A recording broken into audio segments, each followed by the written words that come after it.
Welcome back to the Composing Made Simple podcast. This is episode 12. And on today's episode, we're going to talk about Imposter Syndrome.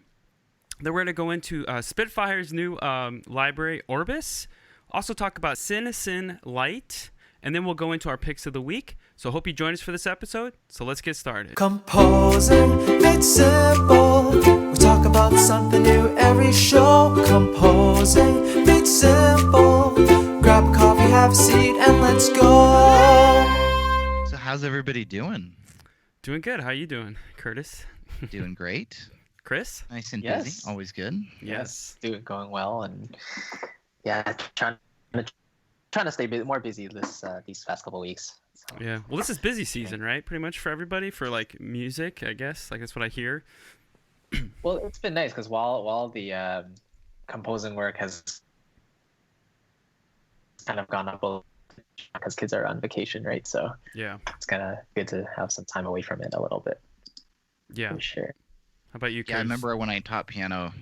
Summer was always really nice because Yeah, all the exactly, kids were right. gone. Vacations and sports. Oh, snot-nosed brat. No, I always loved all my piano students, but yeah, it was nice to get a break. And I remember the fall was always just like insane because it was like everybody's coming back, so you get all your students coming back, you get a bunch of new students. Yeah, it was always insane. Yeah. I bet. Yeah, me on my end, I just upped my hours on my part-time gig to 40. Hopefully be going full-time soon here in like the next month. So not leaving me too much time for extra stuff. Still trying to hit the YouTube videos, trying to do one. My goal is to do one a week, but I haven't been hitting that. Man, I try to do as much as I can. It's one of the things. And I mean, I've been composing music. I got some new libraries, of course. Took advantage of the Spitfire. I got Eric Whitaker Choir. So very excited about that. I haven't even used it yet. I took it all night last night downloading because it's like 160 gigabytes. Wow. Yeah. productive. So I might have to hit you up, Curtis, to get your opinion on what should I use. Or I mean, I'm gonna obviously use some stuff, but what do you suggest? And also finally found Output. I know Curtis talks a lot about them on the podcast, but yeah, really digging Output stuff. Signal, Arcade, and Movement. I picked those up. So Yeah, that stuff sounds great for like sound design and like more of the hybrid production, right? yeah. Arcade is. I haven't played too much with it, but I've used it on a few little tracks and. It's pretty cool. I think it's more centered around maybe kind of hip. I don't know. I mean, you tell me, Curtis, if I'm wrong, but it's kind of more sound designy. But it seems like it's more for productions like maybe hip pop stuff. Yeah. But I don't know. Modern stuff. I think that is a part of their audience. I don't think it's their entire audience. Like most of the time, their focus seems to be split pretty much between kind of a pop, sort of maybe techno-y, sort of. I say the word techno, and probably EDM. everybody into electronic music is probably just rolling their eyes like you were so old. But that sort of style side of things, and then there's also a real strong like sort of more cinematic focus to a lot of their stuff, and a lot of going through their stuff for me is finding where's all the cinematic stuff so that I can use it. So. Same here. And then Signal, I haven't really messed too much with it either. I just got them last week and been working on a few tracks. And, I just put out a video on YouTube about my template or walkthrough. And I'm probably sure I shocked everybody on my channel because it's Logic. Yes, I'm full-time back to Logic and not regretting any second of it because now that they did that new update, man, my performance, I have up to like 300 tracks in my template now. And it doesn't even stall nothing. Like it runs flawless. It's so nice now. So that update was huge. So yeah, I'm back to Logic. So we're all Logic guys again. But I mean, I still have Cubase. It's just I just don't like them charging me $100 every year to upgrade. I mean, I bought Logic like 10 years ago or whenever I bought it, and I haven't paid since, So I'm sure they're going to roll out Logic Pro 11 probably here soon. They'll do Logic Pro 11, but not for a while. Like they space them out really far. But still, like I've gotten my money's worth. They actually may not. I mean, they never went past 10 on OS 10, so It's Apple true. can't count past 10. So I think we're going to be getting iPhone 10s for the foreseeable future. So Very true. Well, I mean, anyway, but we still got our money's worth. I mean, $200 over what? That was like 5 or 6 years ago, maybe. Yeah, considering what I paid for Logic 9. Yeah. So that's what I'm saying. Like that was another thing. But now that they put that where they turn the tracks off only if you're using them, then it initiates. That's huge. That annoys me to no end. Well, because it's on VE by Pro. default, and so you Yeah. open up an old project, and I'm just like, nah. Yeah. But how does it work with VE Pro though? Does it work pretty good? It works exactly the same. It just Perfect. disables the VE Pro instance, which is fine. But because I save all the data, I want all the data as much as possible in a Logic project to be in the actual project. I don't want other files on other machines. So I have VE Pro save all instance data within the actual VST that I have in Logic, right? Mm-hmm. So when Logic loads, if it doesn't turn on the VE Pro instance, it doesn't load the VE Pro server project either.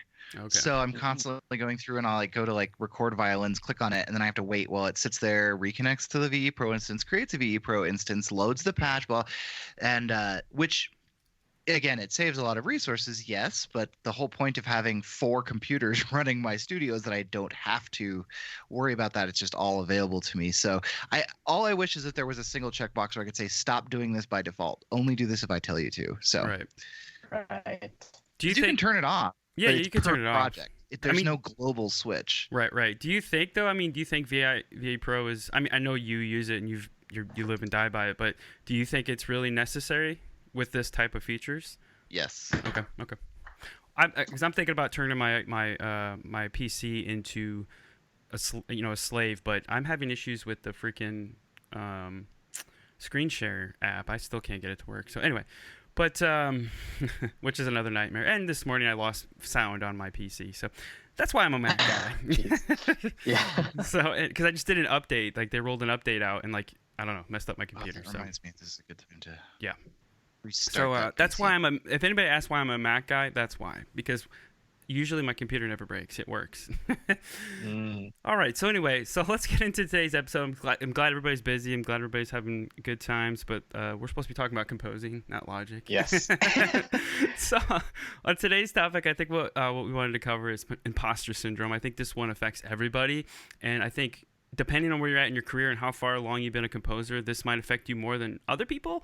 Or maybe I could be wrong there. Maybe it still affects you, even if you're a seasoned vet. But I just wanted to give our thoughts and kind of talk about it and see what we can come up with and maybe help somebody out there. But I guess I guess I'll just go first just to kind of kick it off. Is for me, my philosophy on imposter syndrome is nobody is really original. We borrow from everybody. We steal ideas. Well, I mean, if you want to be a good composer, a successful one, learn how to steal and make it your own. The only field where we can do that. Yeah, right?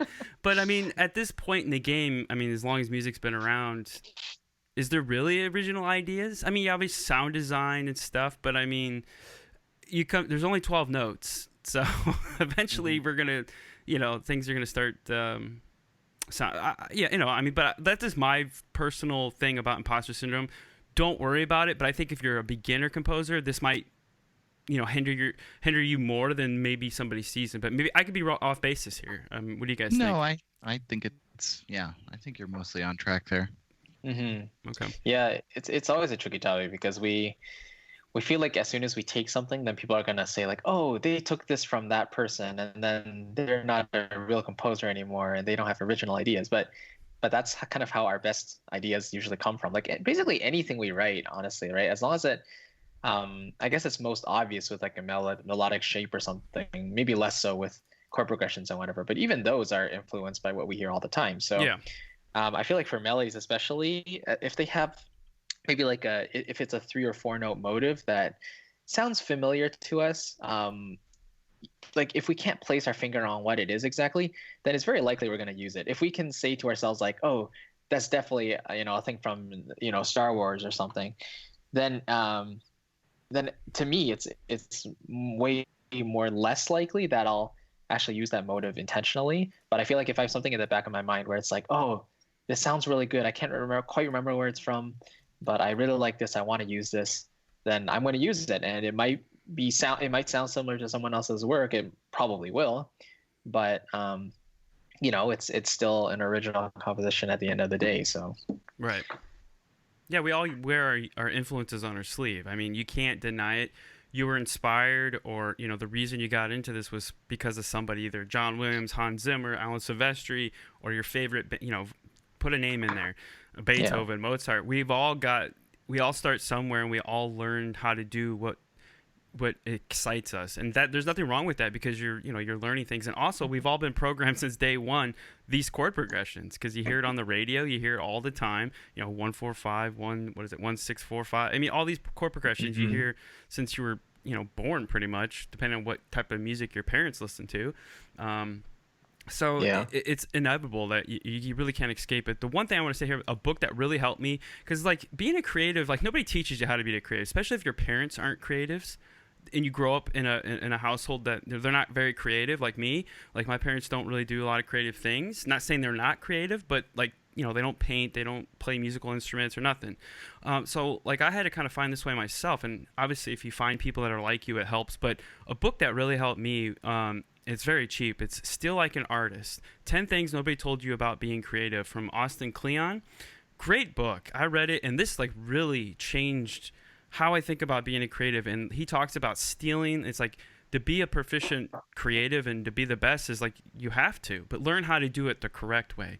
So I really recommend that book. I know I've talked about it before, but definitely check it out. I think you get it on Amazon for $5. So definitely worth it. Spending thousands or $100 on a library, go pick up that book and definitely read it. He has a couple other books that kind of are centered around.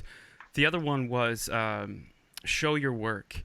That was another great book by him, kind of telling like how an artist should show their work. And a lot of us we freak out about that, and I try to implement it as much as possible. It's like, just show snippets of your work, even on Instagram. Like today is easy to do that stuff. Show a little video of whatever you're working on. It doesn't have to be a complete piece, just to get content out there and get people excited for what you do. So those are two kind of books I recommend about that if you struggle with being a creative and stuff like that. Yeah, for sure. Well, and imposter syndrome is more than just like feeling like you're just copying other people. Sometimes it's like feeling like you just don't ever do anything good, right? And so yeah, exactly. In those situations, I find it's just my favorite thing to do the way that works for me, I guess, for that is to go listen to something super old that I did.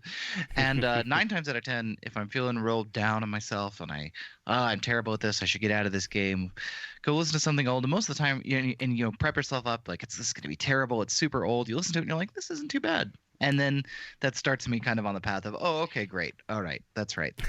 I did do something that I was proud of at one point. It will come again. For me, a lot of it is like, I really liked that. But will I ever do that again? Will I ever be able to write something that good again? Right. And it's like, well, of course you will. Right. But you certainly won't if you stop doing it. So you better keep going and eventually, and it always goes back to that thing I say every single episode. People are probably sick of it, I'm sorry, but just keep composing every day. Eventually you'll get excited about something. But unless you push through it, it's it'll just forever be out there as a possibility instead of a reality. So that's by the true. way, I have to add, because as Curtis, you were talking, I was just thinking like, it's such a good point. Like we have to keep doing it to get better. And as we get better, we start to define our own personality in our music. And then once that happens, we can kind of say like, oh, I'm writing in this particular style. So, well, like what else can I do to kind of enhance my style or maybe incorporate other elements into my music? So then once we get into the groove of kind of writing more and more, then I think we just naturally incorporate other influences into our music, and then that'll just make us feel even better, and then we'll just stay on this loop of like inspire ourselves. It's just interesting, like how we develop as composers, as people. So Oh yeah, like we were talking, Chris. I was thinking it's kind of like being a teenager, but as a composer, it's like you got to like kind of try all these things and do all these things to discover what you like and what you do well. And I'm going through that right now. I've always shied away from the sound design stuff. I'm just like, that's not real. But, in today's market, in today's thing, you have to know it. I mean, and there you go. There's a perfect example of imposter syndrome. Yeah, because I don't know if Hans Zimmer's still huge like he was a couple years ago, at least when I started getting into the orchestral sample library stuff. But it's like everybody wants a score that sounds like Hans Zimmer. Well, if you want a job, you want to make money, you kind of have to do it, or at least attempt to do it. So There's no shine, and it doesn't make you less of a composer if you have to turn out a score that's. Remember, if you want jobs, you want work, you're gonna have to do what you're working for the client. You know what I'm saying? If you want to do your thing and change the world, then do that on your own time. But to make a living, sometimes you have to do stuff you don't want to do, and so that for me, I'm growing. I'm trying to find out. Put my spin on things like Chris was saying, like my personal taste. I'm a guitar player, so why don't I put guitar in my tracks? Hello, that makes me different than the next composer. So that's what I'm doing, and I'm like I said, I picked up some libraries, more sound design focused, to learn it, and it's just it's a new skill that I have to master. But to make it even cooler is then put the melody and then put that cool music on top of that sound design, because then you're going to set yourself even more apart. Because most people, if you listen to sound design scores, that's all it is. I mean, it's basically just pull an Omnisphere patch and hold a chord down and it evolves, or do evos. It's like, okay, that's cool, but now let's put your stamp on it and make you different. But does that make you money? I have no idea, because I'm not making any money, so obviously not. So don't listen to what I'm saying. No, anyway, but I haven't really pursued, because I just don't think I'm at that level yet. Because I'm too slow.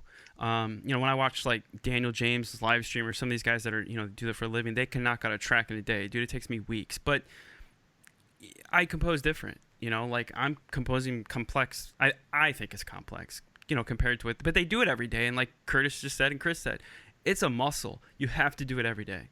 Even if it's 20 minutes, 30 minutes, you'll see yourself improving, getting faster, and your skills get better. It's a skill, just like when you pick up an instrument. You sucked at first, you were slow, but if you've been playing an instrument for 10, 20 years, it's like it's second nature. So, and like I said, I took a break from this for like 6 months to a year. I was just playing guitar and just kind of writing rock music, and I took a break from it. So I'm kind of jumping back on the horse again. But it's fun. I'm excited again, and it's like I recharged my batteries. And I think we need to do that from time to time. But obviously, if this is your, where you need to make money and put food on the table, that might not be an option for you. But I understand that.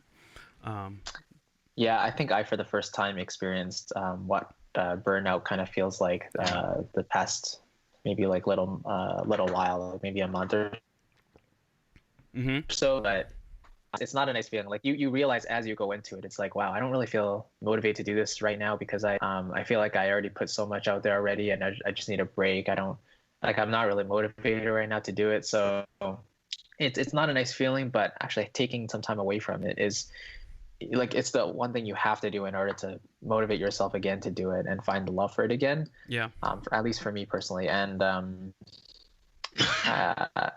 but then to prevent that feeling in the first place, I guess even more important to space out our breaks, right? And actually take time away from the computer more than we probably should, or probably do, I mean. So. Yeah.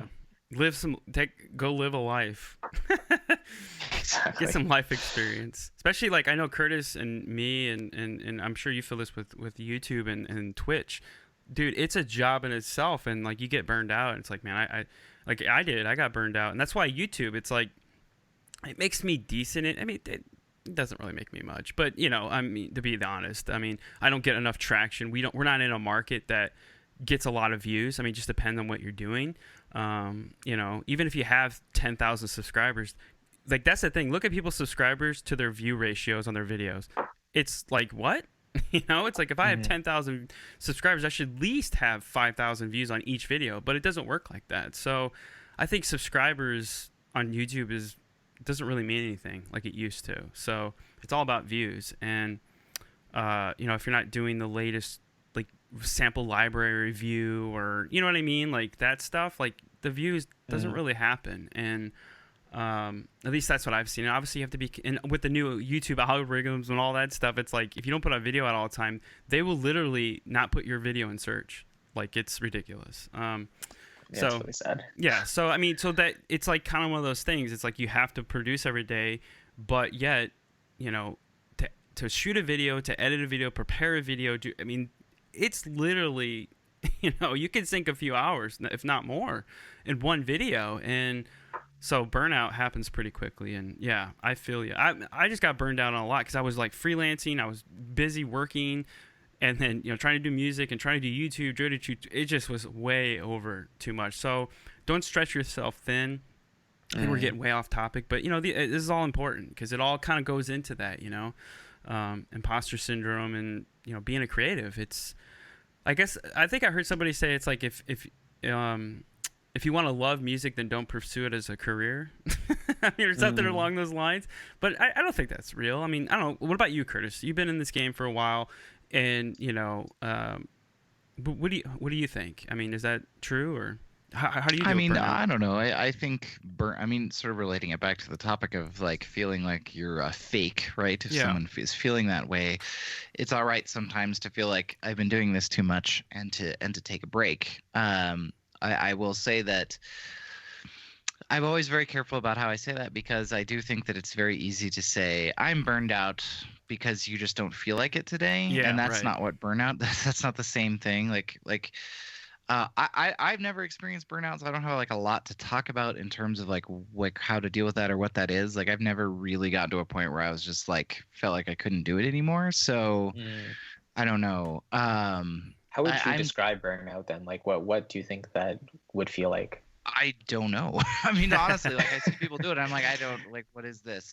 I mean, maybe if you were doing it like, maybe it's just a lack of. I'd have to like be doing it like like having to like work like 12 hours a day, 7 days a week for like several weeks in a row to really feel that. Well, you're balanced. Yeah. You got it balanced. You got the formula that works for you. The thing is, I don't know. For me, if I'm trying to write and I'm like tired and it's not coming, I just like take a nap, right?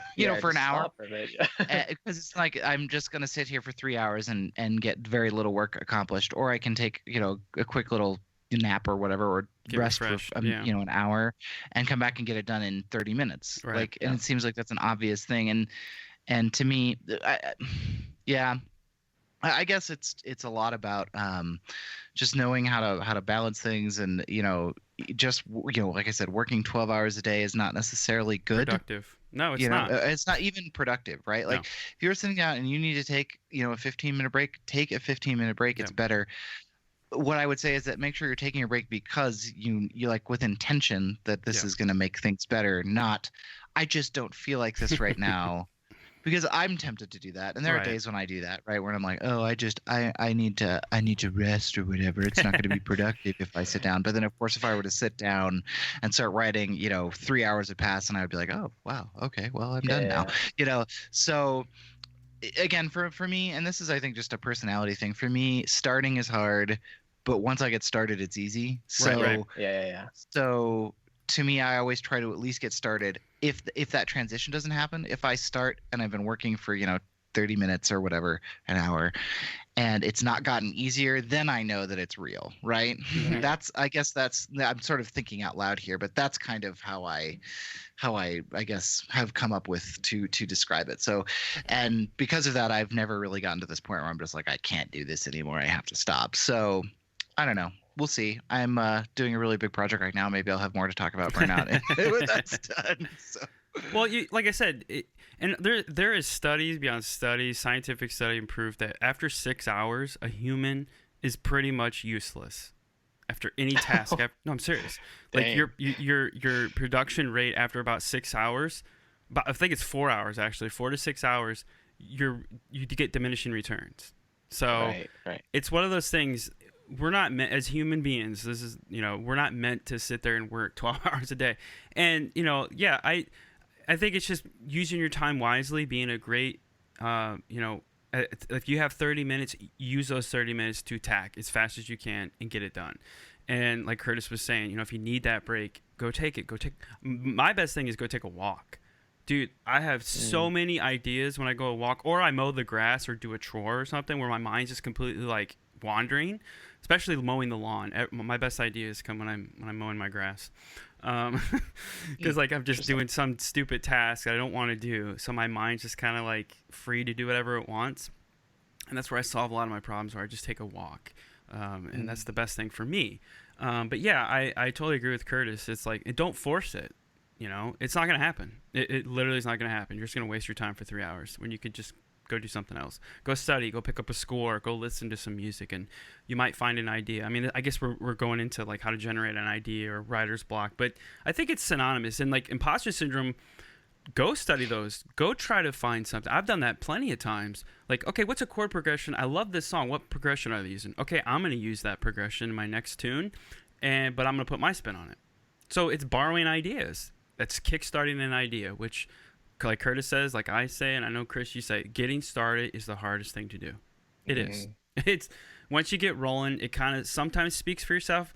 I usually will get rolling, and then when it comes to the B section or move it forward, that's where a roadblock will happen for me, because it either doesn't work, it's not jiving, or I spent too much time on the first ideas.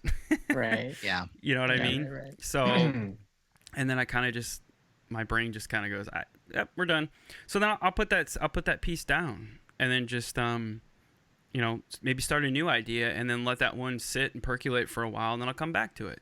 And sometimes something has to sit for a month or two, and then I come back when I completely forgot about the piece, and then I have fresh ears again. So Yeah. that's fine. I think that's totally okay. But obviously, if you're on a deadline and stuff like that, you don't have that luxury, you know. So a lot of the stuff that I don't know what it's like to compose under a deadline. I try to set myself deadlines. I really do. But when you're doing it for a hobby and you don't have somebody, you know, breathing down your neck, you're like, yeah, whatever. You know what I mean? Yeah. So, but for me personally, as being a creative, deadlines are the best thing that will ever happen for me. Because then I just like, for some reason, something inside of me just like, I got to do this. Bam. Like when I'm working in my real job, you know? I love that time crunch. Do I do great work? I think so. But at the end of the day, if the client loves it, that's all that matters. Yeah. I mean, at the end of the day. So, but yeah, of course you have to be happy with it too. But all right, well, are we good with imposter syndrome? I don't think we can stress this any farther. Yeah, I think we're great. Yeah. I mean, it's a touchy subject, you know, because you always get the purists, as we know, you know, and I'm just sick of that. Like I've done it. I went back to VI Control and started browsing VI again. I don't know why, but I did. And I can't help it. Well, you know, we're in the podcast, and you know, I have to do my research, and I kind of have to see what people are talking about. You know, it just kind of makes sense. So, and I got to get connected again. Like I said, I literally shut off like this for months. Like I needed to get away from it, because, you know, when you ingrain yourself doing videos and Twitch and podcast, it's just too much. Like the juices just kind of flow out, you know, and you need to recharge. And like vacation, I know Curtis, you just took a vacation. Vacations are good. I haven't had one in a while, a few years, so I'm due for one. That's another good thing to do, you know. Just take a vacation, get away, go enjoy life. Spend time with your kids if you have them. But you know, there is something to be said about sacrifice. If you want to be the best, and you know, you want to have a career, you know, you kind of have to do that. You have to go above and beyond, because somebody else will do it. You know, they'll outwork you. I mean, so I don't know. I mean, it's a touchy subject, you know, imposter syndrome and work, and but I don't think it's a bad thing. I really don't, because we're all inspired by some composer. You know, we all got into this because of something just touched us and said, I want to do that too. Right.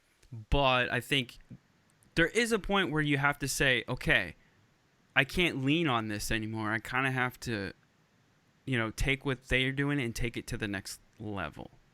Does that make sense? Yeah. You know? Yeah, absolutely. And make it your own.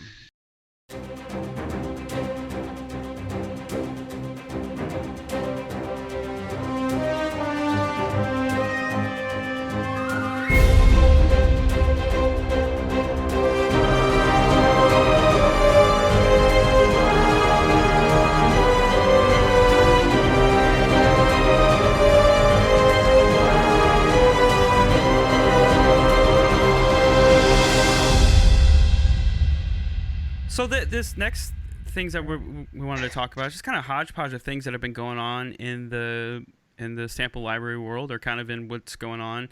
I noticed, well, this is good for Curtis, is VE Pro finally has an iPad app, and it works for macOS and Windows. Is this new? I just saw this. So they've had it since 7 came out. I can't actually use it because my Wi-Fi network and I have my VE Pro network as a separate subnet on my network. And the iPad has to be on the same subnet as your VE Pro instances. Okay. So I have not been able to use it. So But yeah. I heard them say, It's, like, in the video, you can ditch your screen because you can use the iPad as basically like a Yes. monitor. Okay. Yes, basically to control your VE Pro instances. I haven't, like I said, I haven't really had a chance to use it, but Okay. it looks pretty cool. I'm not 100% sure. I think that the clumsy meat stylus that is your finger is going to be precise enough to really make this super useful. But That's true. maybe. I mean, I don't know. Because there's a lot of really fine control you have to do in those servers. So I'm not sure. I haven't, like I said, I haven't really done a whole lot with it, and I could go get another access point and make a little work VE Pro. The reason I don't have any Wi-Fi on my VE Pro subnetwork that all the VE Pro stuff runs on is that if some operating systems will try to, if you say you have like a PC that has like a wired connection and a Wi-Fi connection at the same time, occasionally it will, for reasons that I do not understand, try to use the Wi-Fi network for VE Pro stuff, which is a very short path to a lot of pain and misery and popping and clicking and all sorts of horror. So I've kept Wi-Fi away from my VE Pro subnets just to make it so they're always using the fast wire. So I don't know. I'm not 100% sure this is. I don't know. That's not very helpful, but I don't know. I'm very, very wary of introducing a Wi-Fi component to my VE Pro network because, as I said, it can randomly things stop working. Like, what's going on? And you realize, oh, it's using the wrong adapter. Right. And it's like, ugh. I didn't know that. I thought you had to be hardwired. Well, yeah, if you can, Okay. it'll try to run sometimes over it if okay. it's available. It'll bump because I think the way it works. This is complete speculation. If anyone is listening and knows better, please write the show. We can update it in the future episode. But I believe that when you start the VE Pro server, it bonds to one of your interfaces. Okay. And I don't know how it decides to do that, but I have definitely had it be the case where a machine was on a Wi-Fi network and a wired network, and it tried to use the Wi-Fi for the VE Pro, and like I said, it took me a while to figure out why is VE Pro just pooping all over itself. Well, that's because you're trying to do it over Wi-Fi, dude. So anyway. Yeah, because Wi-Fi has horrendous packet. Wi-Fi yeah. basically works by saturating things. It works really well because it just throws bandwidth at the problem, but it loses packets, and that's fine for browsing the internet or even some game. Well, actually, for gaming, it's pretty bad too. That's why I tell you not to do high things where latency matters because it'll just drop a packet, and if you're doing something that requires those packets to be in order, being able to send it again doesn't matter, right? Because it still has to wait for that packet before it can process the other one. So. Oh yeah, I remember when I got VE Pro, like you said, use an Ethernet connection. So that's what I've always done, and that's why I can't put my computers down in the basement because I'd have to run 1,000-foot cord because I'm on the second level of my house. So that's what. Anyway, so yeah, I saw that and I thought we should talk about it since I know you've been using VE Pro for years, so you're more experienced on that than I am. But I thought it was cool. Yeah, my first. Well, it's also not developed by Vienna. Vienna. Yeah, it's developed by some third party they contracted to do it. Okay. So I don't know. My advice, if I were to give advice to people if they are maybe VE Pro newbies or something, it would be to just wait and see.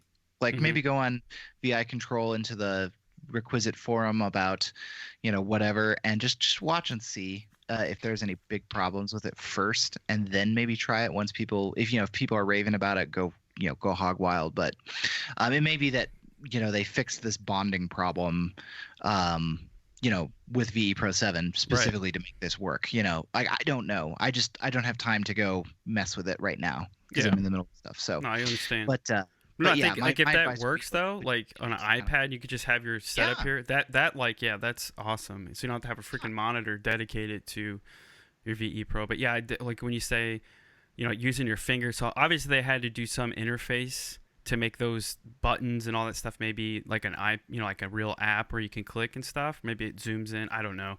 I haven't used it. Like I said, I haven't used it. I thought we'd mention it. Don't know who's using VE Pro there. Like I said, I would love to use it, but like since they did the Optic and Logic and everything, the workflow I use, it just works for me because it's my template is already, it's local. Everything's locally hosted. And I don't see any performance issues yet. Obviously, I'm not doing, 10,000 tracks like a Junkie XL or Sauron Zimmer score here. So, my workflow works for me. But I do want to use it at some point because I own it. So, might as well. All right. Well, we can't have an episode without talking about Spitfire, right? I mean, come on.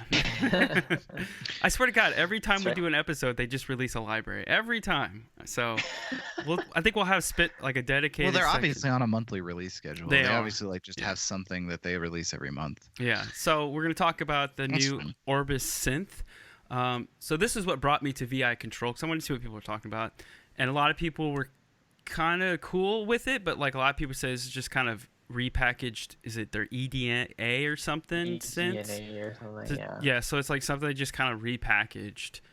I don't know. Like I said, I'm not a big synth guy. I'm trying. Like I said, I got Omnisphere. I got some outboard synths. I got a Korg Mini Lug and a Korg, or not a Korg.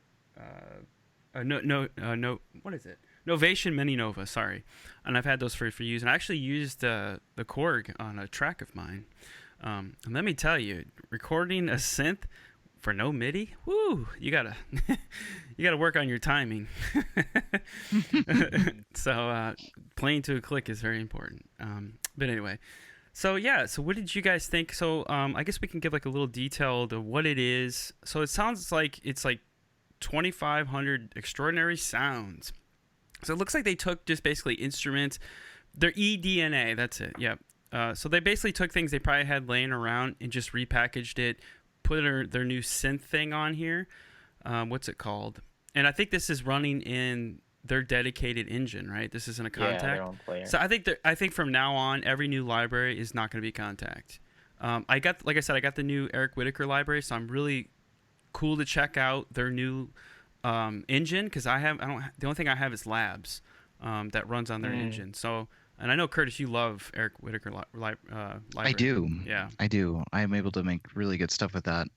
That's why I got it, because of your streams. I saw it and I heard what you could do with it. To your chagrin, I just got an email from Spitfire that Eric Whitaker requires is now 30% off, Todd. So you can go nurse your wounds about that. $400, dude. I got it for $420. No, I bought it. I have it. Yep. So mean. Sorry, I just got the notification right now. Yeah. I'm so sorry. Anyway, okay. It's on sale. That's why I bought it. Actually, so I did buy Orbis because I actually have some synth needs for current stuff that I'm working on, and I've been trying. It's pretty cool. It's interesting. It's based on like world instrument recordings. So it's like some guy who went around the world recording very, very obscure, very, very a lot of, ethnomusicology sort of style work where he was recording, homemade instruments or things that only exist maybe in one place in the world or whatever. And then they, like you said, Todd, they put it into their eDNA engine, and then you're able to kind of morph those sounds into something that sounds more modern, contemporary, synthetic. I guess my take on it so far is that I have actually found it very useful in a lot of niches, though, I guess. Okay. When I need something that sounds like a synth but doesn't sound like other synths, I guess. For example, I was working on a track the other day. It had a lot of gravity in it, and I really like gravity. It's good, but all the gravity patches, they're gravity, they're from Gravity, and I needed to introduce some tone colors that were not Gravity. So I put some Orbis in there, and it really just kind of knocked it up that one little level to make it a little bit more interesting. I don't know how much they're charging for it because have first world problems. Let me go look. $269 on sale right now, but normally $349. Yeah, I mean that's not too much for a sample library. That's pretty standard. I would say it's probably worth that. Again, it's pretty niche. So what I would do is, if you're looking into this, you're not sure if it's for you, go watch their walkthroughs. Their walkthroughs are excellent. They actually show actual patches and the actual thing and actual presets, actual, sounds. They're not trying to hide it. And I think you get a pretty, I mean, for all the crap Spitfire gets for all of their just trying to vacuum up all the money in the world, they actually do a really good job with their walkthroughs. Like, I feel like most of their videos, like, exactly what that is in that product after you watch our walkthroughs. So if you're at all on the fence on it, just watch those, and that should give you a really good indication as to whether or not this is something that's for you. I thought it's good, but then again, I had a specific need where I needed something that sounded like a synth but didn't sound like a synth, I guess. And this really filled that little niche really, really well for me. But yeah. It's David Fanshawe. Does that sound about right? That's the guy that recorded everything. And EDNA is good. I don't love the interface. I think the interface is a little obtuse. I think I wish. It always annoys me when they have something so these are some of my things that annoyed me about it. It always annoys me when you have something that basically, like Omnisphere, that takes like a source sound and then you put it through a bunch of synthetic warping or alterations or morphing, and out you get is another completely different sound. When you don't have a really easy way to just start at 0 and build your own patch. Okay. I read the manual. I have not found an easy way to do that with this. You pretty much have to start with one of their presets and then kind of tweak it, which is what I do most of the time anyway. But sometimes I like to just try to learn the engine by starting with okay, here's everything zeroed out for you. Go. And maybe this is a feature in here and I've just missed it somehow. It's only been out for less than a week, I think. Yeah, I think about a week. So I haven't had, so take that disclaimer. There could be somebody from Spitfire who listens to this at some point and is just screaming into their, headphones, you idiot, go to the internet or whatever. I don't know. But I have not been able to easily find that. So at the very least, it's very hard for me to find. Okay. So that was kind of a downside. A lot of the source sounds are effectively loops because a lot of it is a performance done by a small group. Yeah. Which at times you're kind of fighting because you don't want to have that pulsy sound. You want to I was trying to make a pad that was really pretty static, right? That I could sort of fade in and out to increase interest. And there was constantly this, a little whirring that kept, pulse that kept coming in because it was starting with a performance. And in that performance, somebody hit this bell or whatever.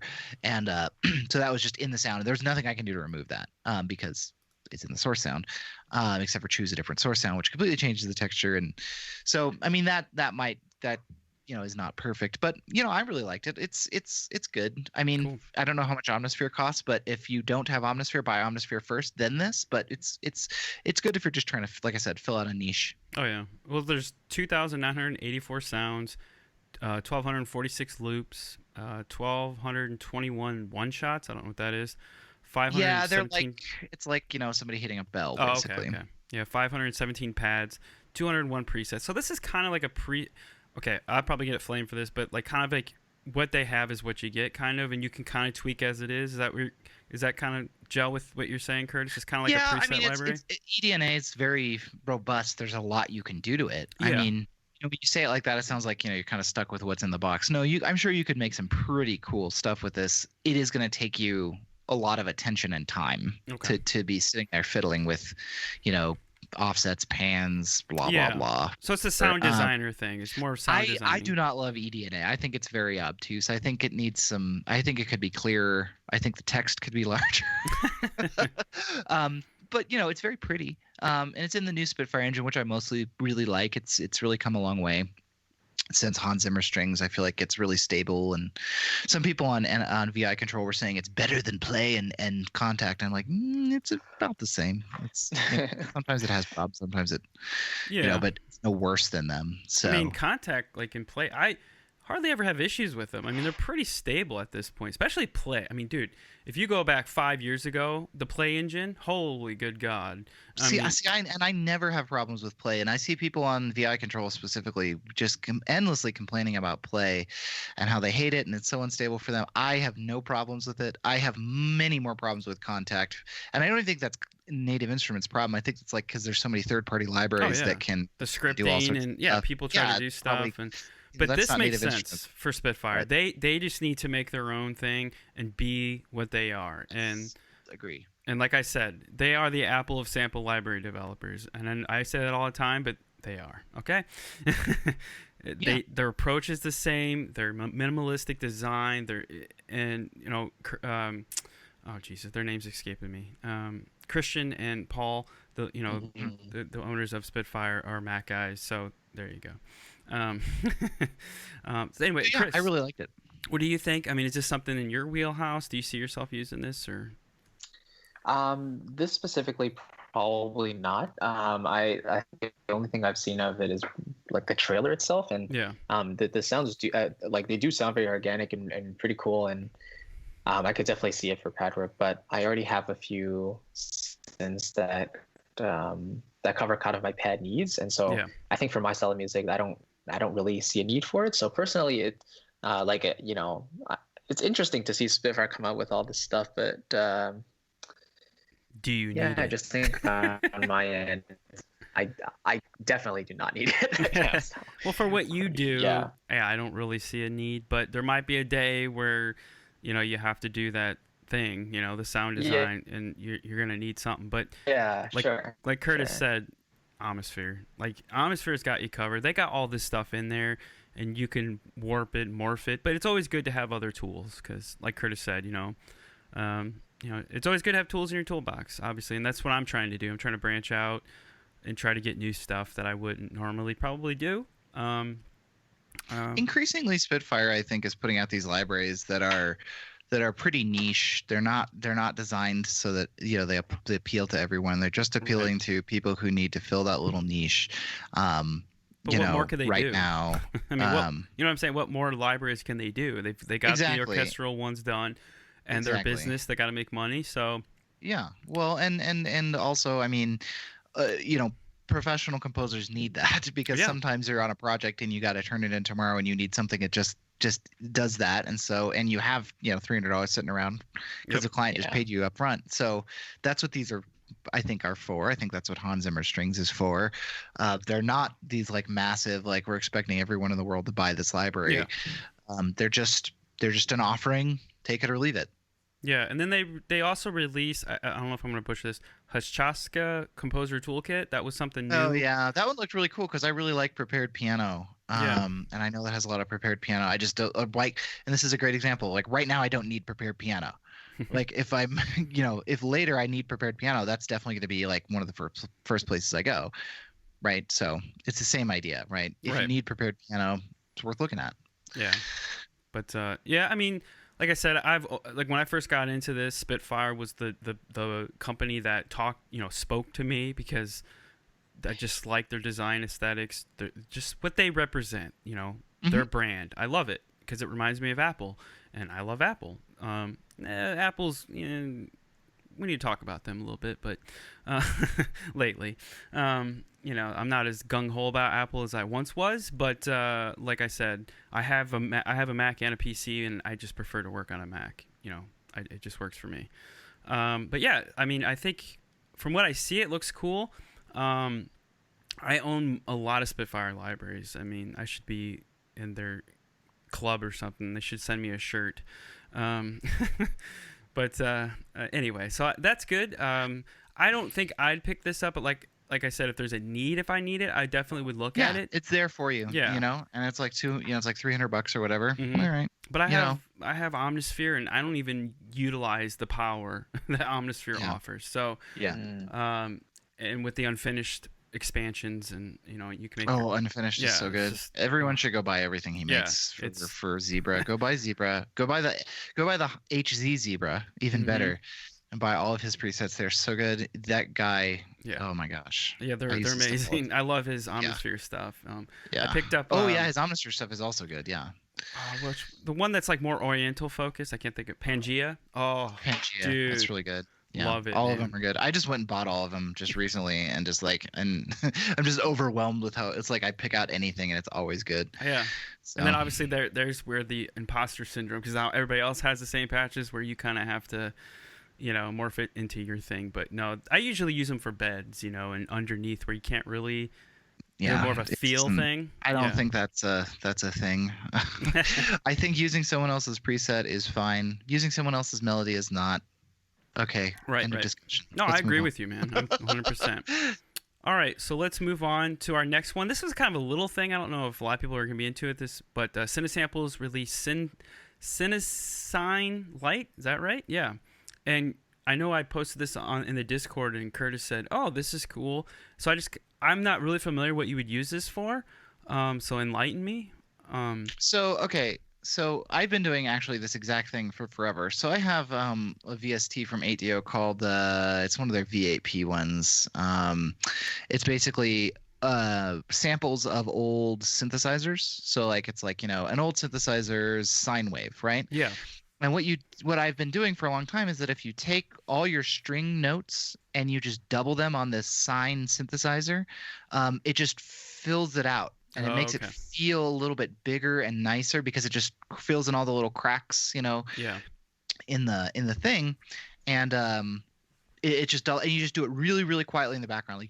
I always sit there and I just start it at 0 the sine wave, at 0 the sine synth that's in the back, and I just turn it up by 1 dB, 0.1 dB, 0.2 dB until it's just barely in there and it's just filling in a little bit of cracks.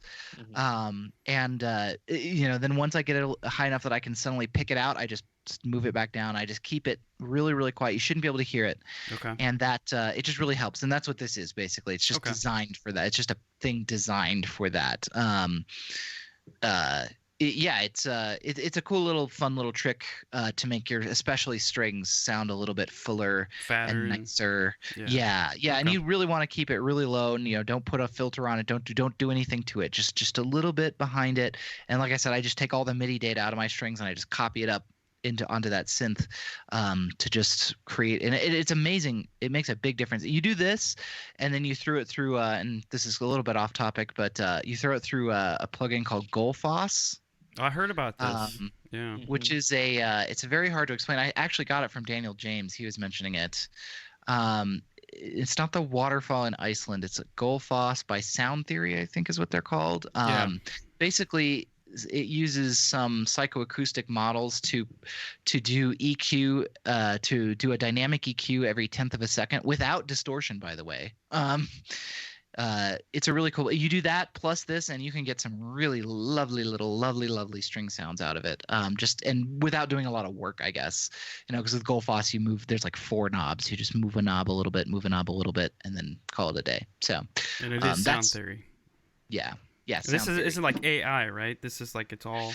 Yeah, it's reading their website, it sounds like gibberish. They talk about where's the what do they say about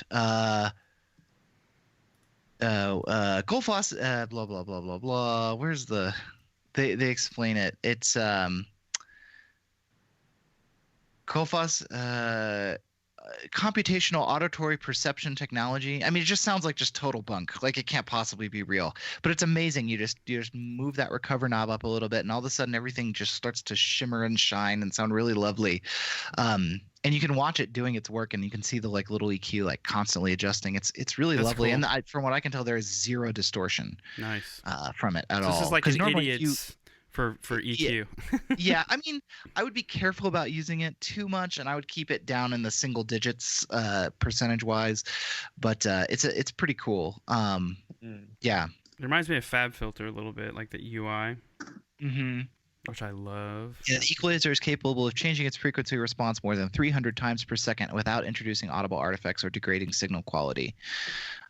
They seem to actually deliver on that, which is on its own a pretty amazing achievement. Because if you ever want to hear something lovely, try moving an EQ as fast as you can and listen to the horrendous things that happen to the signal. Oh yeah. That's what a wah-wah pedal is, just like an Yeah, EQ. this really does. It's very good, and I know that that's kind of off topic from our sine wave thing, but that's the sine trick. I know It's just double strings on a on there's a on lot of things that have been happening this last like month, like a lot of libraries, a lot of things, and it's kind of hard to keep tabs on everything. So no, that's all good.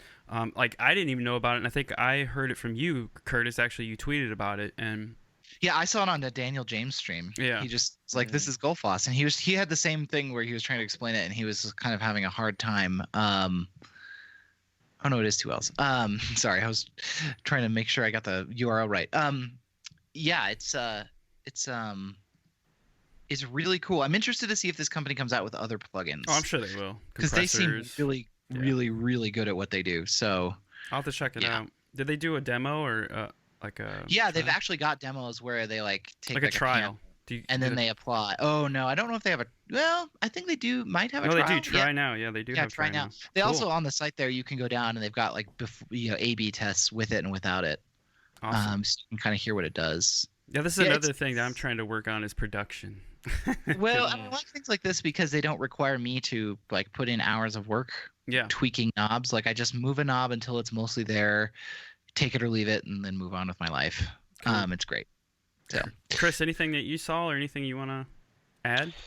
No, I mean the CineSite thing looks pretty cool. Yeah, I kind of saw that like Mike Patty kind of walked through it in his prepared piano thing. So, yeah, the concept's pretty simple, but like if I think if we already have a synth that has a sine wave, which it should, then you know we don't necessarily need it. Although it's a cool freebie to have for sure. So Oh yeah, haven't it's used it free. yet Did we myself. mention it's free? So yeah, just go to some Yeah. samples and pick it up. yeah, if you don't have something to do this, just pick this up. It'll be great. It'll work.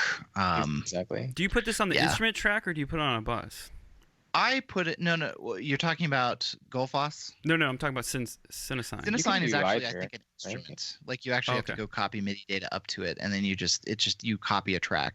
Okay. Or Oh, you could do is you could like record, like when you're recording, say you're recording a string ensemble patch, you would just arm both your string ensemble patch and this, and do them together.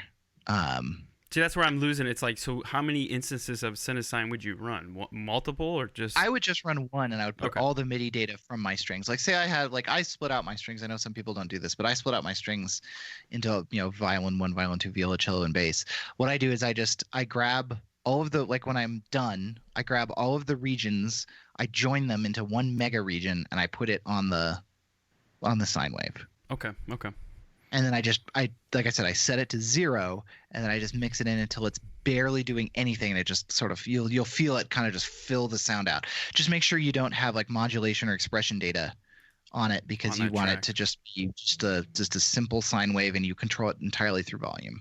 It's a pretty cool trick, actually. I'm really glad they did this. So I'm not I think sure they why had you a need version of this a long time ago. I think they might have revamped it or something. But it would yeah, be nice to have this built into the VST, honestly, to Yeah, just have right. it like there's like a knob that you just turn up like sine boost. But all right. Well, it's amazing what it does. Yeah, I'll especially have once to- it goes through Okay. reverb. I'll have to definitely it- check it out. Like that's where I was like going, what? Okay, this is cool. It's free, but what? How do I? You know what I'm saying? Like I guess I should probably Yeah. watch the video, but like that's Yeah, where just I was watch the going. video. Yeah.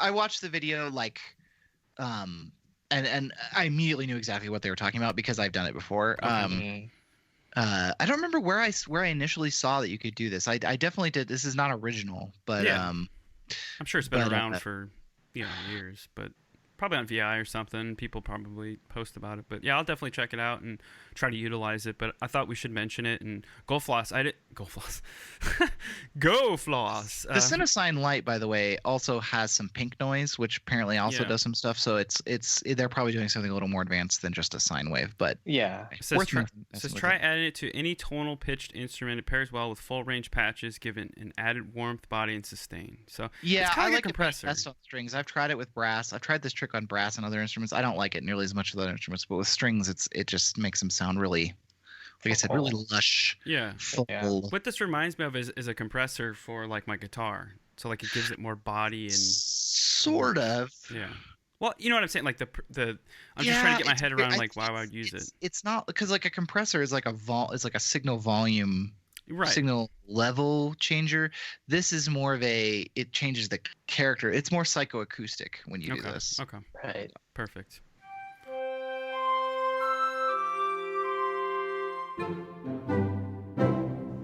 Oh, let's do our picks of the week then. I guess we kind of already have Yeah. some. So let's just go Well, that's what straight I'm saying. into Like, that. I didn't know if there was anything else that came out that somebody wanted to mention. But yeah, if not, we'll move on to picks of the week. All right, Chris, you go first Think we're since good. me and Yeah. Curtis have been taking the air out of the room. So I don't own this library myself, but I think I've heard some demos of Venice Modern Strings by Fluffy Audio, and it sounds pretty good to me. I've heard some comparisons with Cinematic Studio Strings, except Venice Modern Strings seems to be on the slightly brighter side, so it's a little more of a neutral color, and I think it's maybe a touch less romantic in the vibrato, maybe a little less intense, but it seems pretty applicable to a number of genres. So I've watched some walkthroughs and reviews of it, so it does seem pretty good, and it would be a nice a starter package for strings if you're in the market for some. So I can definitely recommend that. And the price, it's not too expensive, I believe. So that's definitely one I would recommend. Let me just quickly see. They make some pretty good stuff. I have a few other things. Yeah. I think they're not mentioned very much, but they check out Fluffy Audio. They do have some pretty cool stuff. Yeah, it's so for me it's 542 Canadian. So I'm not sure what that is, whatever. But it has all your sections. It has all the basic articulations plus a few more. It's nothing. Looks like about crazy. $3.99 US and $3.99 euro. Okay. Cool. Yeah. Cool. That's about like the sweet spot for I'm finding for libraries. Yeah, it's 3 to actually the 500. Cinematic Studio Strings, which is cool. So. Yeah, I put those back in my template. I'm gonna try utilizing them again. Maybe like more as a layering tool. I don't. Yeah. I just like I said, I'm all on the Spitfire train for the most part. I spent thousands of dollars on their orchestral things, so I better utilize them. And I'm actually finding it when you learn how to use them correctly. I have problems with the woodwinds though. Ah, man, those things give me they just like hard to fit in a mix because like either the strings are too loud and then the brass aren't as loud. You know what I'm saying? Like it's kind of one of those. It's a balancing issue, but that's the problems I'm finding. But Winds are real quiet. They're real quiet in real life. To make them sound real, you got to have them be pretty low signal, and you got to be careful about getting them in there. They usually sit, think about where they sit in the orchestra. They sit pretty far back, so you're not going to want to have like tons of close mic on your winds generally because they're going to sound like they're sitting in the audience with you. Yeah. Unless unless it's a soloist or whatever, unless you have a specific reason like that. Those are the two things that I always find I'm fighting with. So yeah, anyway. it's a balancing thing, and I don't balance my temp. I do that as I work on a track because, which is probably the wrong way to do it. But no, it's not. It's the right way to do it, in my opinion. Okay, thank you, Curtis. Other people are wrong, Todd. Other people are.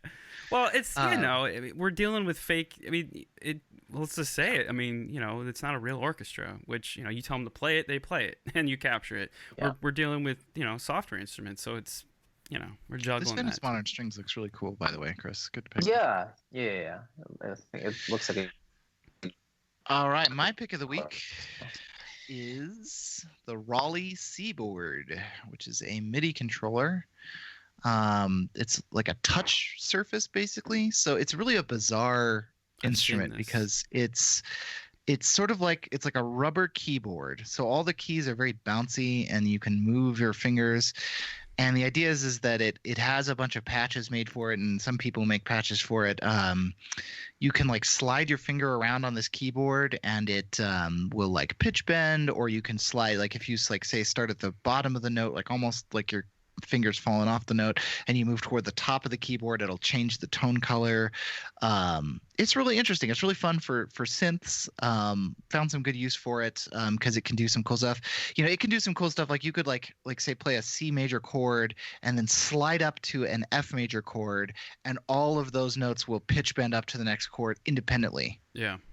Like with one motion, which is really cool. It's a big time saver if you're doing stuff like that. It's very, very niche. Oh, yeah. The only reason I got it was because I had some patches that could use it, or some patches coming that could use it. And I've been meaning to pick one up. I didn't buy the huge one. I bought the little one. 25. The 25, yeah, which was pretty expensive. They're pretty expensive, but it's beautifully made. No, It's yeah. sitting in front of me right now.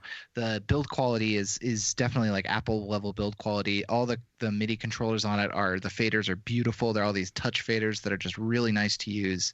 It's got an XY pad, again, very, very good. It actually can work over Bluetooth or USB. It's cool. It's Bluetooth, really nice. cool. It's again, it's one of those things where I would not recommend it for everyone, but if you need to do weird stuff with synths or detune synths or mess with weird stuff, it's a really cool thing to at least look at. So I just wanted to give them some props for making a really good product. So it's definitely worth the I think $800 Yeah, it's that I paid for yeah, I it. just So saw that.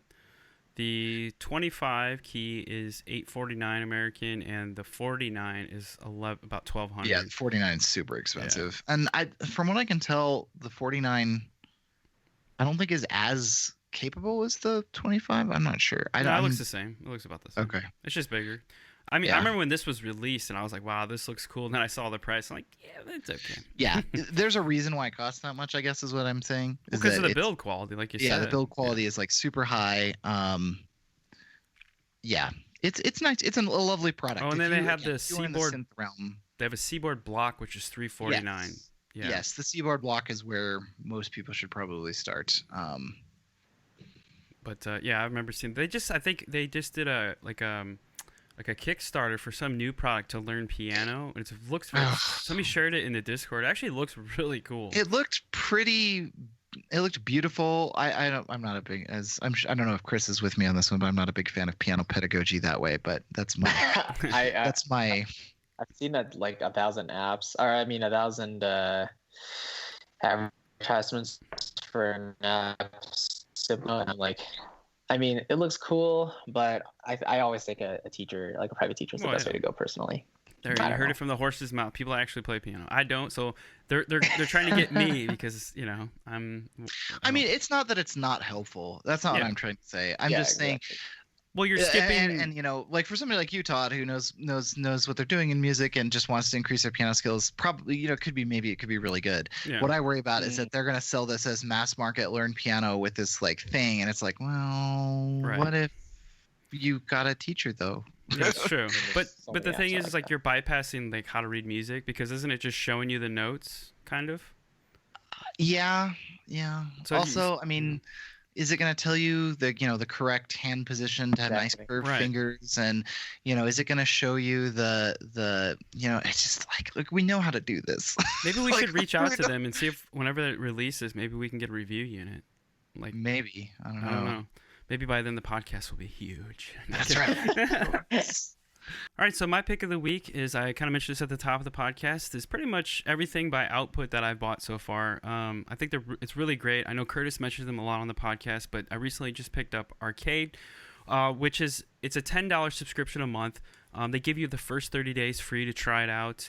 And like we talked, it's more kind of sound designy, but I think there's a use for it, obviously for beds and stuff. I picked up Signal. I was debating to get Gravity or Signal, and everybody in the Discord kind of told me to go with Signal. So I picked that up instead of Gravity, and haven't really played with it too much. And Movement I've been using quite a bit, which is a really cool product. Is you put on your effects chain, and it will apply a movement to. So let's say if you're doing a drone or a pad or something, and you want some kind of like the Evos that Spitfire do, it will introduce movement into the track. And they have presets and stuff like that you could put in there, and it will go with your time signature. And I think they offer an expansion for different time signatures other than the standard ones that we use 4/4. So if you want like 7/8, 6/8, I think that's an expansion. I haven't dove too deeply into it, but just from what I've used it, I'm really enjoying it. And I know I got it from Curtis, because Curtis always talks about it every episode, every time. He's like, "Oh yeah, output." And I was like, "What's this output?" So I checked it out, and I was like, "Oh yeah." And I'll have to say, they're very reasonably priced libraries. Like they're like $199 US. I mean, very cheap. For what you're getting. So just thought I'd say that. But yeah, so that's our picks of the week. Thanks for everybody for tuning in. Thank you for listening to the podcast. We really appreciate it. If you could just give us a give us a review on iTunes or wherever you listen to this. We really Always helps. Yeah, we would love to hear your feedback, what you love to hear on the episode. Also, if you can, head on over to composingmadesimple.com. There's a link there where you can join our public Discord. It's free. We're all hanging out in there, and it's some days are better than others. I mean, there's some days we have people in there very active. Some days it's not because everybody's working on music, which you should be. And but we have great people in there to give you help with your tracks, or if you just need some advice or help. We're all in there. Chris is in there. Curtis is in there. I'm in there. Curtis usually gives amazing feedback. So detailed. Yeah, so detailed and really helps. But you can share if you're a live streamer, or if your tracks, or if you do videos on YouTube. We allow that. So come on in there. But anyway, thanks for tuning in, and we'll see you on the next one.